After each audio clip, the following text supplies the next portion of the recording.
Hello, this was our first live podcast. Due to a few technical errors, sadly, some of our sound was poopy caw, so we had to work around it and only give you the best bits. Please enjoy, and if you'd like to listen to or watch the rest, please visit our Facebook page, Curbside Detail. Thank you and enjoy. I love doing headlights. Yeah, headlights are a solid one too, because it's Yeah. just such a night and day difference. Like, if someone comes in to get their headlights done, and then they're like, oh, when they pick up, they're like stoked. They're like, whoa, dude, this is cool. Yeah, I know. I was like, oh wow, I didn't know that could happen. It's pretty interesting. People don't know that headlights can be restored. If you have oxidized yellow headlights, all you gotta do is sand and polish it down, and look brand new. Literally, it's just the top layer that's like yellow and oxidized, and from there, you just gotta remove that and polish it out and look clear again. Yeah. Yeah, I like doing headlights. I don't know. Polishing is really fun. Like when you were watching us, Marco. Was that? Like after sanding headlights, you look like you just fucked it up. You're like, damn. Oh, no, yeah. I was like flabbergasted. I was Yeah. like, how do you do that? I was literally like, I didn't know that part could get that dirty, Mhm. and then I didn't know you could fix it. Yeah. Yeah. When it comes to headlights, you can make your headlights brand new again. However, there's special cases where the interior of the headlights, the inside of the plastic, is kind of messed up. Can't do anything about that. We're not gonna remove that and try to fix the inside. But for the outside, if it's really yellow. It mostly happens to the I would say more standard cars, such as like Hondas, Toyotas, things like that. Very rarely we would do a headlight restoration on a high-end car Yeah. in perspective of like a BMW, Mercedes, Audi, mostly German cars. They have better materials for the cars. But if you guys don't know, I teach my guys all this about to detail. Most of the time, you gotta really understand cars, and so if you guys don't know, like Honda and Acura are the same manufacturers. Toyota and Lexus are the same, and then Nissan and Infiniti are the same. And people don't really know that. When I first found that out, I'm like, whoa, like what the heck? Yeah, it's just like the higher end version of. Yeah, and I, from a lot of the personal development, different business books I've read, I understand why they did that. Because would you ever pay $60,000 for a Honda, or a Toyota, or $80,000 for a Toyota? You wouldn't. But for a Lexus, that sounds more reasonable. I hear someone talking. Oh, you're hearing the feedback. Oh, okay. That was tripping me out. Oh, that's it. Yeah, I was like, what the I heck's thought going something on? was in my brain. Someone playing something? It's like, oh no, Sorry, schizophrenia kind finally got No, me, I dude. finally got this to work, though. Oh, okay, cool. So we're finally coming in loud and clear. Cool. Okay, cool. Here.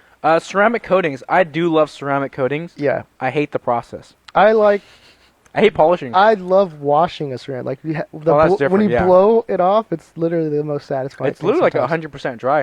If you Yeah. get like a fresh coating, which is really nice. Yeah, it's my favorite. I like coating. I like applying the coating. I like seeing it flash. I like seeing the rainbow, and I like seeing buffing it off. And when it comes to waxing or coating a car, even for a professional, sometimes it's really hard to tell if it's like waxed or coated or not, whatever it is. Yeah. But for most coatings, you can definitely see the difference. The moment you apply coating and you buff it off, you're like, oh shit, this thing's coated. Yeah. Which is really nice. And wax, it's really hard to tell. Like if I were to wax half a car and not wax the other half or the hood or whatever, I was like, what? You can't tell. You couldn't That's what really you're- see until you got it wet or Yeah, you 'cause saw it's- the hydrophobic. Because wax is properties, actually very thin. Yeah, wax is very thin and it's kind of soft. With ceramic coatings, has that 9H level hardness, but it's it's much thicker than a wax, so which is nice to see. You good? Everything's good. Any more questions? Rico, questions. you are killing it with the questions, and we appreciate you, man. Nah, the process is fun. I like coating. I don't like polishing. That's like my biggest thing is like, it's more backbreaking. Polishing is a tedious process. It's very simple. But I think everything is simple.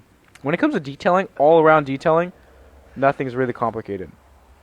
From washing a car, to interior details, to polishing, to ceramic coatings, all that's very simple.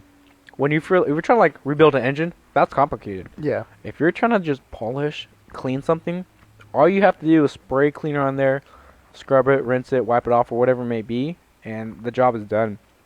So I'm kind of lucky to be in like, I started this business in detailing. I could start a business in anything else. But this is so easy. All I do is wash cars, make them look pretty, which is nice.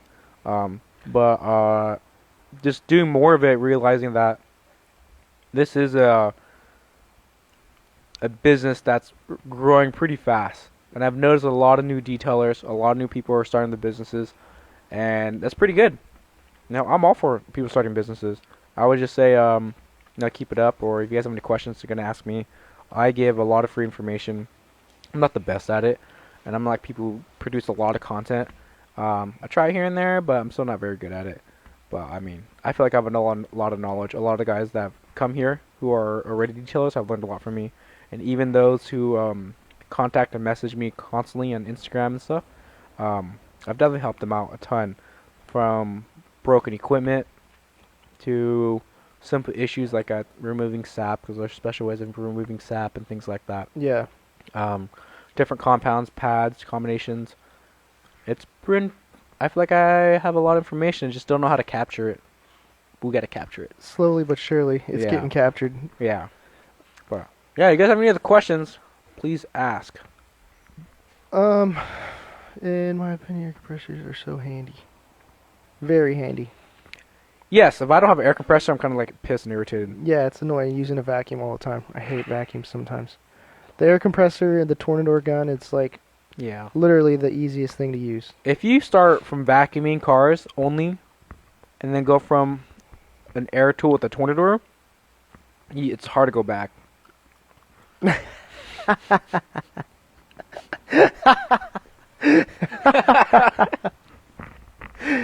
Aiden, I hate you, dude. Oh, Aiden, I love Aiden. Aiden's one of our employees. He just said Rob's gay.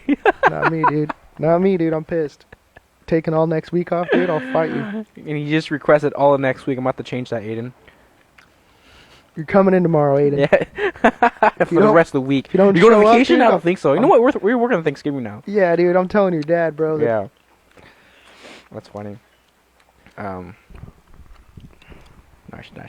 Nice checking in.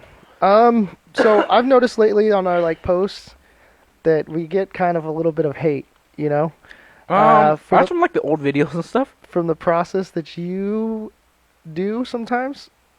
Do you think that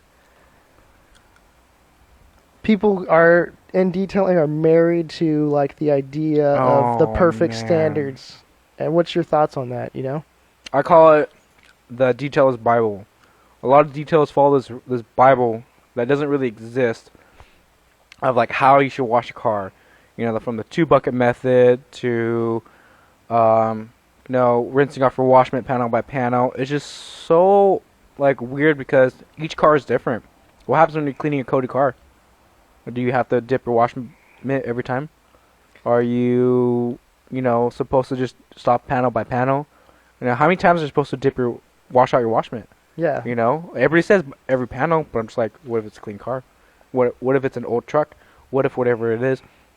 And it's just these detailers who have been they've just been married to Like conditioned by yeah. Instagram or YouTube training, basically. YouTube training, the chemical graphs, even because I know when you guys mentioned that, these other people were mentioning like, oh, you shouldn't be doing this, you shouldn't be doing that. Like, that's the wrong way of doing it. I just think, man, I remember when I was like you. Yeah. You know what I mean? I remember when I only think that way.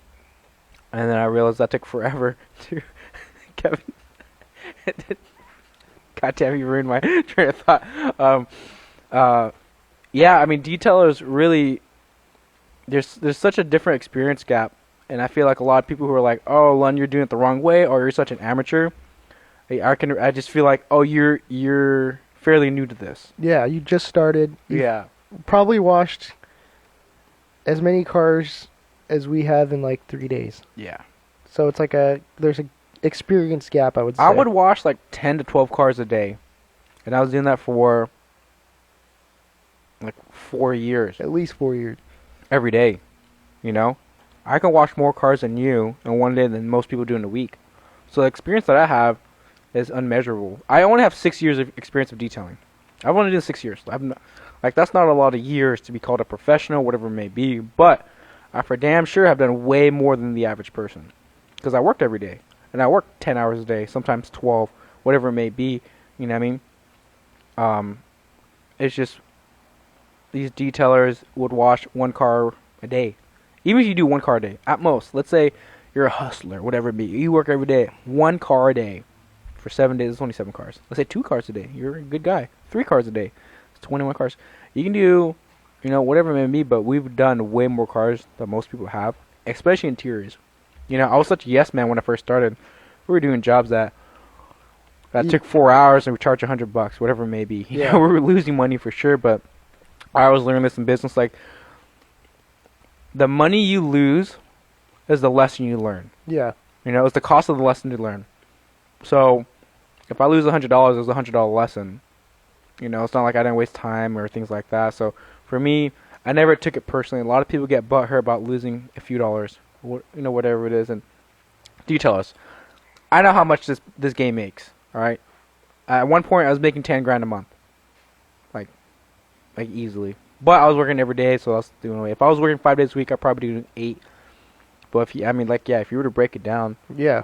Like even when I started with you, it was like a slow progression from like 5 grand to like 8 grand to 9, yeah, to 9 in a week, which Yeah. is, and we would take days off and sometimes go like do things, or people would cancel. We just hang out and stuff, which is yeah. cool. There's just so much dead time in detailing, guys. Especially if you're a single individual business, like for me. And then I had Amari, and then you came along, so it was us 3, and we're just detailing by ourselves, and like, there's so much dead time. We just come back and just hang out at my house, Yeah, like, oh, I don't have another appointment for another hour. I can't go early. Yeah. So I'm just gonna hang out. or we go and help you out. Yeah, where Yeah, we that's just the point. pull up to you, wash in a car, just like Yeah. joke around. That's what's really cool about what we did. But yeah, I mean, Trying to think. Marco, any questions that you have? How many families do we have so far for the? none. None. One. I know for sure one family I am Okay. going to give food to. Yeah. For sure. They're already on my list. Yeah, I reached out to Thomas, and he said he'll try. Who's Thomas? Thomas is my brother. What's he do? He works for PG&E, and he's a veteran, so he's real connected with like the veteran families in the valley. And he does a lot of like Charity or charity community service. Community service for. He does a lot for community. Yeah, just on his own. He's been doing it for a long time. Like, man, there's so many years where like I'd be like, "What are you doing today?" And he's like, "Oh, I'm dropping off Christmas gifts at this family." And I'd be like, "What the heck?" I'm like 18, like Yeah. not really thinking anything of it. And sure enough, and he doesn't like skimp. He's buying them like Nikes and dope shit. Jordans, you know, Yeah. and like kids' cool bikes, like not like top of the line skateboards, like stuff that an Xbox, a PlayStation, stuff that like, most people when you're giving back, you're giving like, oh, I went to the Dollar Tree and got some Yeah. toys, or I went to Walgreens, they had like 5 toys for $5, I got those. And he posts nothing. Nobody knows that's what he does. I didn't know for so many years until like we started this. Oh, my brother does this stuff. And I was Yeah. like, wait, what? And one of the coolest stories, my favorite story from you telling me about your brother, was he was giving out. He bought like third or second graders or fourth grade a bunch of shoes, Oh yeah, and they were like nice shoes, like Yeah. legit Nikes, Adidas, and shit like that. And you telling me like, or I think you told me too. Yeah, those kids would come up to me like, "Are you a superhero?" Because these kids, they have nothing, yeah, and be given even a pair of shoes, like, it was amazing. I was like, fuck, that's like my favorite story, and like, yeah. I kind of want that, And it's And- cool, like, you're not just giving some kid some Skechers, because, kids bully kids, and it sucks, but it's the reality of the world. Like, some kids will be like, oh, look at these guys. Like, there was literally a meme that people would walk up to people and go, what are those? Like, you know Yeah. what I mean? Just clown Oh, yeah, that people was for their years ago. shoes, So it's Yeah. like, shoes are kind of a big deal in communities and amongst young people, for sure, Especially young kids, yeah. My brother still Kids talks are crap mean. on my shoes because I wear Crocs or just Vans. I wear Crocs, yeah. And he's like, dude. Yeah. But recently he Your bought brother's a sneakerhead, though. he bought a pair of Crocs. He's like, they're amazing. And Yeah. I was like, finally joined the dark side, huh? Yeah. But your brother's definitely an inspiration. Yeah, it's the, cool. The biggest thing about me is what he does, like, under the table and things like that. Like, he doesn't tell anybody. He yeah, just does it's it not himself. posted to Instagram or anything. It's literally just Yeah. him on his own with his group of friends or group of veterans that he has, and they just See, that's do the thing. things. That's the power of social media and, like, the Mr. Beast phenomenon yeah, of, like, he's doing it because he's been wanting to make YouTube videos forever and make money. Whatever it is, he loves making videos. But, like, seeing his video inspires me to do more. Hearing your story about your brother inspires me to do more. And I feel like what I want to do, if I can capture it and share it with the world, hopefully inspire someone else. You know? Yeah. Like for us to buy food, and like we fed 20 families or so last year. We didn't film any of it. Yeah. You know what I mean? You guys didn't get to see the excitement from the families. You guys didn't see the, the joy from some of the kids that we saw. Yeah. From getting food for Thanksgiving. And so that pushes me to keep doing it. You guys wouldn't know. Well, why would you guys want to donate money for families? Why would you guys want to do what we do and waste? I waste an entire day. I want to waste it. We spend an entire day driving across town because these families live, all over all across Fresno, Clovis. Yeah, exactly. Yeah, we so spend literally 8 hours just driving around delivering food to families, and I don't think twice about it. About gas, about anything. I just think like, okay, this is cool. This is fun. I get to meet these family. They're super like appreciative. Yeah. They're happy, and it's like, this is nice. I can do this every year. Like this is not an issue type deal. But if we share that with you guys, I'm pretty sure it would inspire you guys to do something. Yeah. Or donate more. Yeah, take something, just, I don't know, just be nicer to people in your community for sure. Like, People are mean. Yeah, it's like, I don't know, the holidays are coming and it's hard. People are struggling, to buy gifts for their kids or provide their family with food. I know for, like, growing up with my family, my mom busted her ass every year just to make sure we had a cool Christmas, Yeah. And, as a kid, you don't really see your parents going through that. But when you get older, you're like, wow, you did a really lot. pushed Yeah, this is hard. harder than I thought. Yeah. Now I have my own kids, and I'm like, dang, dude, it's freaking rough. Yeah, mommy's still making dinner and coming over with the kids. Yeah, I gotta call freaking Yeah. remember all my aunts and uncles to get them gifts, my kids, my sister, my brother. You know what I mean? It's like, man, this is adding up quick. Yeah, so the Toys for Tots is that's gonna be something I think we're focusing more on that than the food this year. Yeah, I think so. Because we're having an event. It'll be cool just to have the event. So if anybody wants to come and just hang out, we'll have some food trucks here at the shop, bounce house, a DJ, some cool stuff, Yeah, drinks, raffles, things raffles, like that, have fun, and everything will go. Bring a toy, we'll put it in our donation box, or just donate some money to the raffle, and we'll buy a bunch of gifts, and Yeah, absolutely. That'd be a good event for sure. Yeah, I mean that's just like our small steps to giving back to the community. This is like nothing. I kind of Yeah. had a question on that note. You guys were talking about your childhoods with Thanksgiving and Christmas. I know both your kids are pretty young, but have you guys like talked to them a little bit about what you guys are doing for the community and like just seeing if they have a sense of like how good they have it? I like slowly try and like tell my kids here and there, like my oldest son Noah, he's 7. He's real like lighthearted. So he understands a lot more than my middle son Luca, who's kind of just a wild animal right now. And but Luca's like, he'll light up a room. When he goes into a room, he lights it up. So I always try and give him praise and like tell him like, hey, that's what you want to be, like, like don't just on a smaller level, just make them people that are just nice, in general. Yeah. Noah, I try and tell him like, hey, dude, like you got to realize you're in a place, because we go to the store and they want everything. Obviously, it's a kid. Yeah. So you go to Target and they're like, I want this. Can I get this? Blah blah blah. Self-control. So I think this year I might incorporate it. Like, hey, let's go. We're gonna go shopping. Here's $20. You're gonna buy a gift. It's not for you, and then have them put it in the box themselves. And be like, hey, this is going to another kid like you that his parents can't afford to get him gifts or whatnot. Or maybe he doesn't have parents. Who knows where these gifts really are going, but just trying to instill that in him at a younger age is really cool. Because it's something I didn't have growing up. Like, I did a lot of, like, charity work growing up through, like, my best friend's family. But it wasn't really charity. Like, we were getting paid to, like, go tutor kids. But it opened my eyes to, like, another world. And it wasn't far away, Yeah.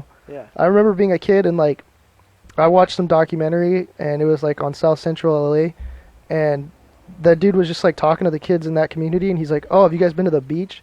And they're like, no, never. These kids are, like, 20 minutes in LA from the beach, and they've never been. And to me, it was insane. They're like, no, I've never left, like, this block.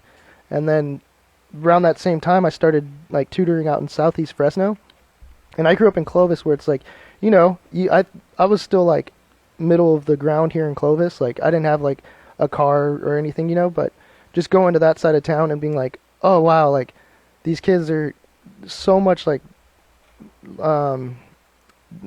underprivileged than I am, and it made me like realize that at a younger age, you know, which was really cool because it was you know, we'd do that after school program. The kids would come, they'd bring their homework, and there was one time where like this kid came and I'm like, hey, where's your book at? And he's like, oh, I don't have the book. And I'm like, why not? And he's like, well, I hope let's just say like I hope Jeff comes. And I'm like, why? He's like, well, Jeff has our book. And I'm like, what do you mean? And I guess the teacher was like, you guys live in the same apartment complex, you guys could share a book. And then the school didn't have the school itself didn't have enough books for every kid in that class. So they were like, you got to share. And me growing up in Clovis, like we just got brand new books like every super year. easy. Yeah, I was like, dude, that never crossed my mind. And then I thought to myself, like, wow, like, what if we didn't have this after-school program and both these kids didn't show up? Like, now he has to go from his apartment to the other kids. But what if his mom just thinks he's lying? Like, no, dude, you're just gonna go play. I said you're in trouble. Yeah, like, when I was growing up, I grew up in like South Fresno, and for like when I was born to like 5th grade, I would have a kid that would always like he'd live like 3 blocks away and come over and like borrow something from me. Yeah. It was so weird. I thought, but it was like so normal. Yeah. You know? He's like, hey, can I borrow some crayons just to do my homework or something? The book or like whatever the assignment was and things like that. And it was pretty interesting. I don't know. I was just so normalized because I just grew up there, and then I moved to Clovis, and like everything was just so like easy. You're given everything. Yeah. You know, and it's just like it's such a nice privilege to have, and so you know this is why I always talk about when people talk to me about life, business, like where I'm at in life, whatever it is. I'm lucky. Fuck, I'm lucky. And it's just like to say that I'm not lucky or we're not lucky is such an understatement. It's just like we work hard because we're lucky. Yeah. You know what I mean? A lot of people work hard and have some of the worst fucking luck, and they're stuck in this shitty situation in life, whatever it may be. Like we work hard and we're lucky. Fuck, this is like such a perfect, you know, thing. Yeah. And so, you know, I realized that, you know, what we have and what I have, you know, to not work hard is kind of weird. There's a lot of kids and people who don't realize, you know, what they have, and they're lazy. Yeah, like the opportunities that you're given just because you're born in a certain place, or just because you know you're born to a certain family. It's you know. Yeah. It's people's lives are so different, and I think understanding that when I was younger was something that helped me just always want to give back, kind of thing. You know. Well, I was always convinced that my family was poor. Yeah. I was always convinced, even though my parents were super cheap, and we didn't have a lot of money at all. But like the rest of my family, aunts, uncles, they had money. Yeah. So I felt like, damn, we're poor. Like, damn, this sucks. Like, we can never like keep up with my family or do the things they do, to drive the cars they drive, and live the life they live. And then I'm like, older now, I'm like, man, my life was so easy. Yeah. Like, what? Like, it's I had everything I needed, you know. Because my family, they had their own businesses. I was working since I was like 12. Yeah. So I was making money.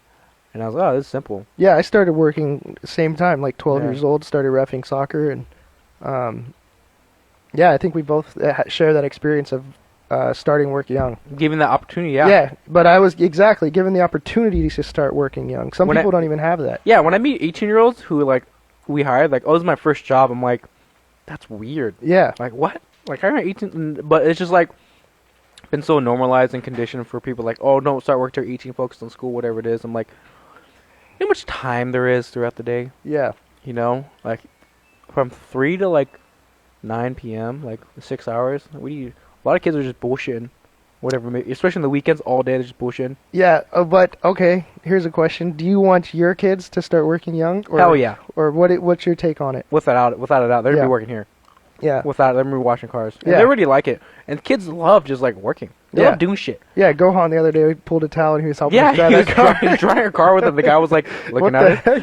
Yeah, Gohan was like, I'm drying a car. Yeah, he's like, all right, singing a song about it, and I was like, Yeah. dude, this is a lot more fun when you're here, Well, bud. it's like direction, you know what I mean? It's a lot like when you have kids do sports. Like, yeah, obviously, when you're an adult and you have to do it, Yeah, sucks it because sucks. it's like you have to do it to Mhm. pay your bills. But when you're a kid, you're just trying stuff. Yeah. Yeah. So like trying something like that for the first time, learning something is going to be exciting and it's going to give you direction. Yeah. It's not like he's working in a mine or anything. Yeah. Like that. He's washing Yeah. cars. Well, we did hit him a couple times, but that was a different So story. here's my take on like work and like people and like especially working young is was it like I didn't want to work. When I say I've been working since I was like 12 or whatever, like I didn't want to work. Yeah. My parents said, "Hey, you're not doing anything on the weekend. You're going to work for your aunt and uncle. You know, you're gonna go work with your cousins, whatever it may be." Like I didn't want to be there. Rob, can you help 'em out? And so it was just like one of those things. And so I feel like you got to push your kids. They don't know what they like or not. You know, make them try this out. Make them try out the sport. Like I'll make my kids try everything and see what they like or not. And even if they don't like it, like how often have you guys, whoever is listening, whatever it may be, have done something and you liked it so much that you just kept doing it and doing it and doing it because you loved it. You know what I mean? Very rarely it happens because you should be doing a lot of different things. Yeah. Only 1% of things you're going to like. You know? The 99 are, this isn't for me. But, I mean, can you imagine how many people, like, in sports, whatever it may be, like, oh, I love... No, their parents probably, like, force them, like, train Yeah. and practice and things like that. Michael Jordan. His dad was making him practice all the time. Yeah. You think he wanted to? No, he built greatness out of that. Kobe Bryant. Like, as a kid, no. As an adult, yeah, he was a fucking monster. But I'm pretty sure he was conditioned as a kid to be just a beast. And it literally makes you Kobe. happier to like try new yeah. things and learn new things, even Yeah. as an adult. Like, my girlfriend has a friend who tattooed us yesterday, and I was asking her, I was like, "Oh, so how long have you been into tattooing or like whatever?" And she's like, "I just get bored. I start doodling, whatever." And I was like, "Oh, okay. So I knew you weren't a professional, but like you just picked up tattooing, like Yeah. you just decided to do it." She's like, "Yeah," and I was like, "Oh." I like it didn't cross my mind that you can do that even as an adult. Like adults pick Yeah. up, Yeah. Just do shit. Just do shit, yeah. yeah, just new shit. All Yeah, the no, time. that's like, dude, that's my favorite thing. Like, I don't know, like growing up, like people always ask me like, who's your favorite football team? Who's your favorite basketball team? All this stuff, you know? And I didn't really care. I'd rather be playing it than Yeah. watching it. Like, I watch a football game and I'm like, I'd rather just be outside throwing the ball with a friend than sitting on this couch watching football. Like, Yeah. or when we play basketball here and stuff, it's like, just go do something, you know? So even when I started the business of detailing, it wasn't I love detailing. Yeah. Like, I don't. There's a very small number of people who go, "Oh, I love detailing. I want to do this for a business and do this forever, whatever it may be." I said, "This is a good business model. I'm decently good at it, and I know I can get better at it very fast. And people pay a lot of money for it. I'm just gonna do it. I can't tell you guys I love detailing. I just cannot. Yeah. I like it a lot. It's very satisfying.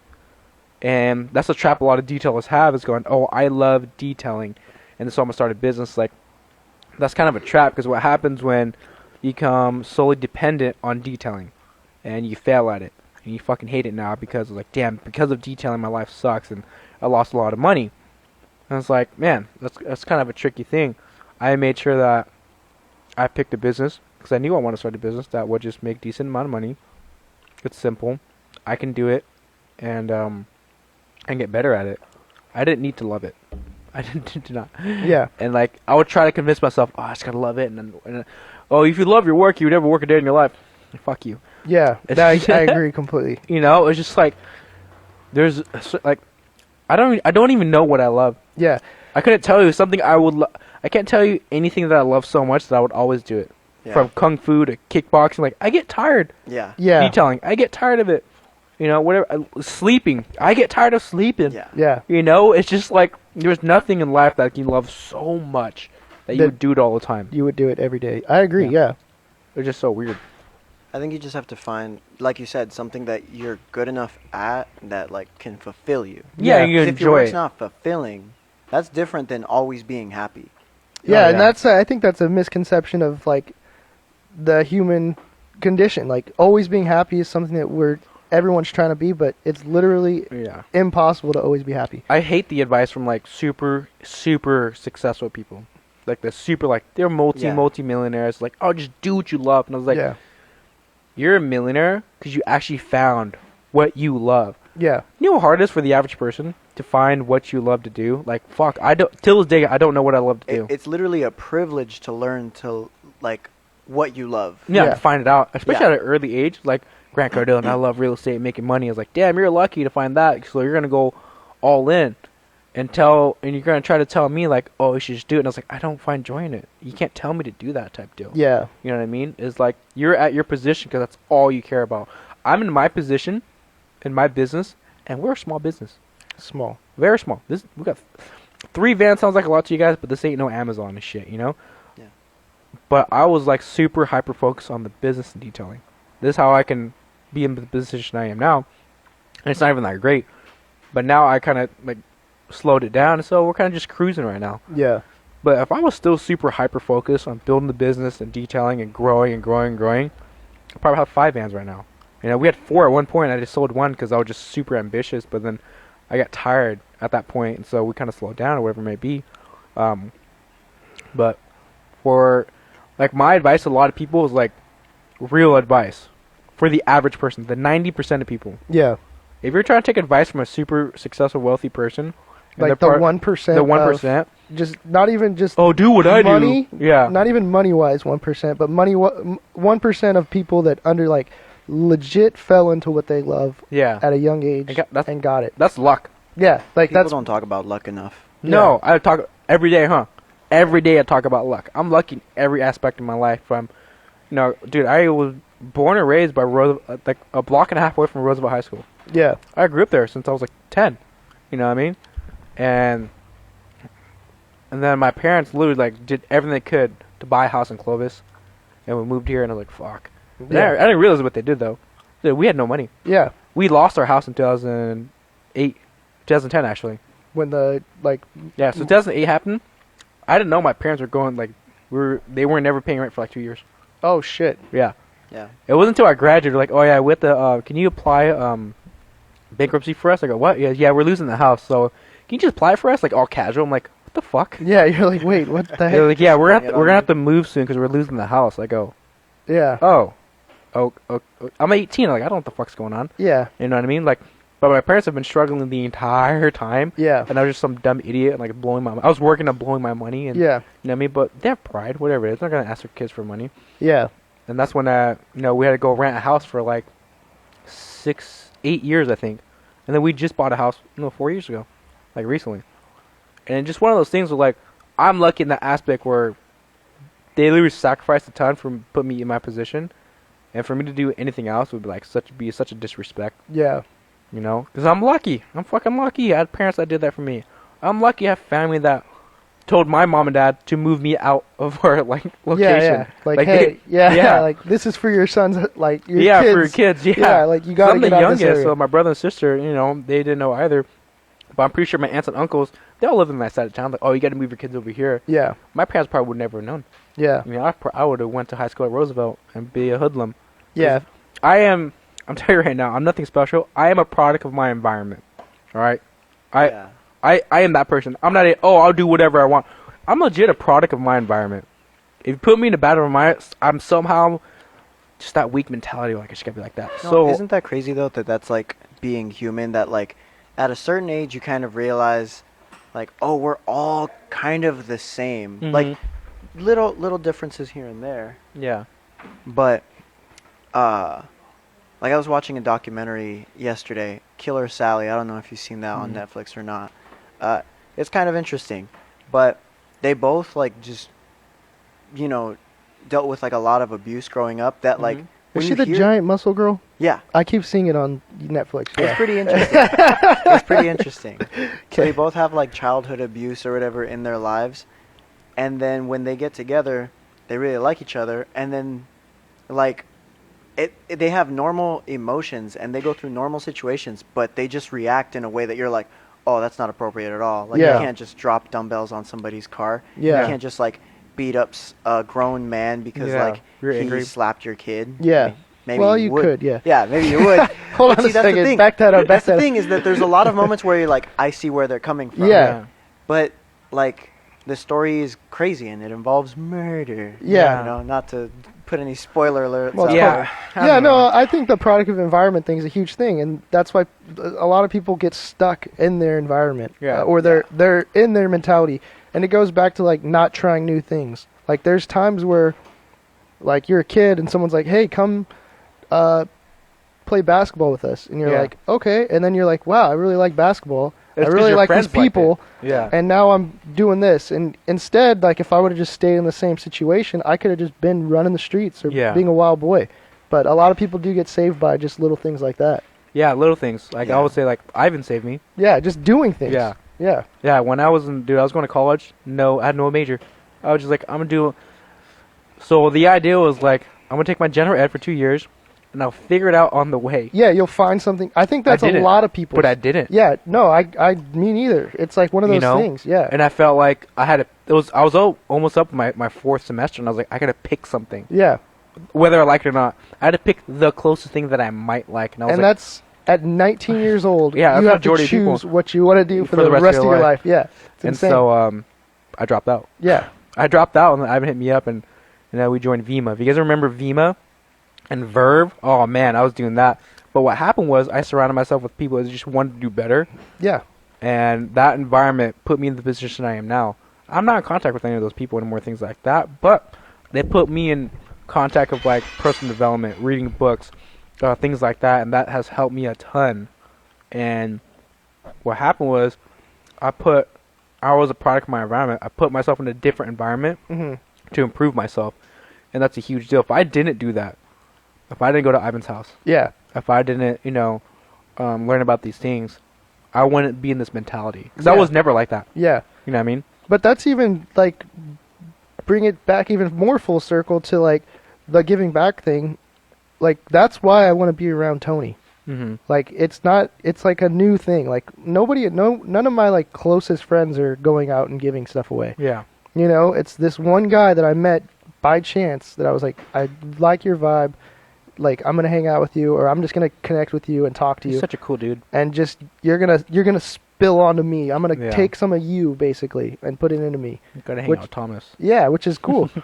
Or even like Marco with like the working out. Like when I Yeah. first started doing CrossFit, it was like that was a whole new environment. Like Yeah. all the people there, I didn't know anybody except Drew, and it was like there was days Drew didn't go and I would still go, and you're like in an area where all these people, like people talk shit on CrossFit all day, right? Like oh you guys are gonna get hurt, blah blah blah. But in reality, like just going to a place and working out with random people, and you're all doing the same thing with the same goal. It was like, oh, this is it. Like, this is tight. Yeah.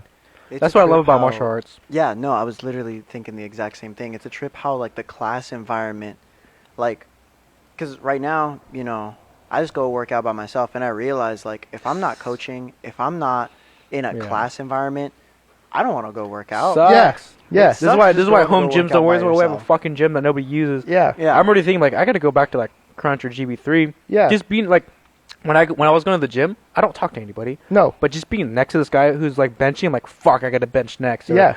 This guy doing some dips, I'm like, fuck, I should do that next. You know what I mean? It's like you can't afford to stand around people who are just working out. Yeah. We have a natural, like, inclination to go toward community. Yeah. Toward, like-minded people, or just people going in the same It's direction. in our DNA. Yeah. No, it was like with CrossFit, that was the same thing. Like Yeah. going there and being like, oh, dude, Marco, he's like 5'7", and I'm If like that. 5'8", and I'm like, oh, this guy's freaking, like he's a little short guy, but he's freaking lifting like 500 pounds right now. Like I think I could get there one day. Like And even the same thing when I was doing like kickboxing and I was training to fight. It's just like I go to school, go to work, do my shit, come to training. It's like I'm home. yeah, We're just beating each other up. We're just, just punch each other in the face and we're bleeding. And just like at the end of it, it's like, man, this was a great night. I see you Yeah. next time. I see you tomorrow. yeah, People don't get it. People, like, don't understand, like, they either think the gym is vanity or they think, oh, you guys are just violent. And it's like, no. This is being around other people. Yeah. This is my space to like do something Yeah. Yeah. that I like. Well, Joe Rogan always says it too. Like, fighters are the nicest people because they yeah. actually know what they can do. Yeah. Like, Yeah. you the avoid people that are out there that are like trying to start fights and stuff, like, they don't know what they're capable they don't of. know what they're capable of. It's probably nothing. Yeah. I watched a video the other day. Some dude, like, they're playing basketball. Dude swings on this other guy, and it was the coolest sequence of jiu-jitsu ever. The dude just pulls guard, like, transitions to a freaking armbar. The dude gets out of that. He transitions to his back, gets out of that, and then he gets him in a leg lock, and he's holding him. He's holding him, and he's like, I'm gonna break your leg. like, if you want to play basketball ever again, I would stop. I I know I what would you're talking stop. about. It was like It was I an was indoor like, gym. oh my god, this is Yeah. like, but it was the best sequence of like outside And he was live just shifting back and jiu-jitsu. forth, Dude, yeah. it was cool. I was like so stoked. And he was trying to de-escalate. Yeah, he was like, hey He bro, was like, like, I'll destroy you, dude, if you continue this. Yeah. And that's what's like interesting. Like, I don't know. I've never been in a position where like I would have to fight somebody. I've never. But when I think about it, because the people have been around me, is like, because I always try to de-escalate everything. yeah, Because that's just what you're naturally trained to do. yeah, You know what I mean? Because like, I've hurt people in a fight. I've hurt people in sparring.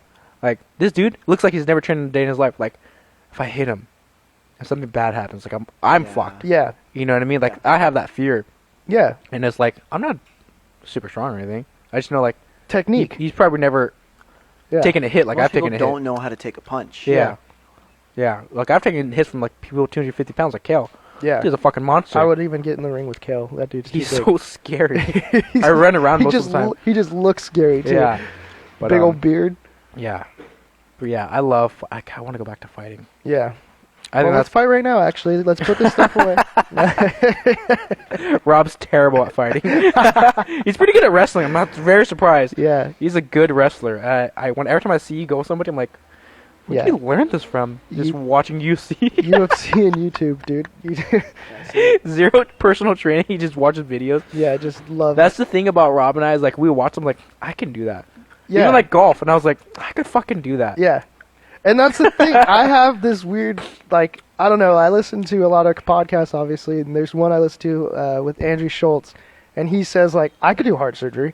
Yeah. And everyone's, like, clowning on him, but in back of my mind, I'm like, I could do it, too. Like, if I watch somebody 100 times, Yeah. and not even putting hands on, just 100 times of me watching it happen, I'm thinking I could get it I down. had the same idea about Joe. We were talking about no human can fight a bear, and I'm like I could fight a bear. Yeah.